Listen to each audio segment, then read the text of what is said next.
Here's what it's all about. This excitable little guy with a toupee and a Charlie Chaplin mustache convinced the German people they ought to stick their arms out, kill the Jews, and conquer the world, helped by this fat Italian clown who kept shaving his head. Well, naturally, everybody else teamed up against these two weirdos, except for the Japanese, who surprised the Americans, who later paid them back with a couple of big ones.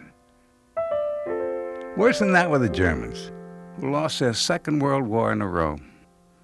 Then the winners divided everything up. One side red, the other side anti-red, with a wall between them. And get this, each side started making bombs to throw at each other. Things got kind of tense, especially between this bearded guy on an island who must think he looks great in green, and this playboy who got shot in the head and was supposed to be making out with a famous blonde who committed suicide. Well, things calmed down, except for the usual mess. Palestine, Vietnam, Africa. When finally the Japanese and the Germans, the ones who lost the war, decided to buy the world back. Then the Russians found out they couldn't pay for their bombs and went broke.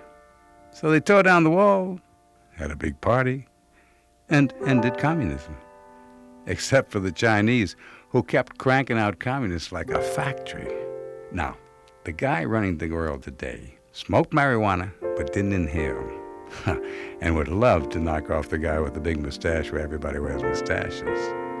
But his big problem is with these dogs who keep nibbling on his Oval Office. Well, basically, that's it. Folha de São Paulo, the newspaper that tries to explain this world to Brazil.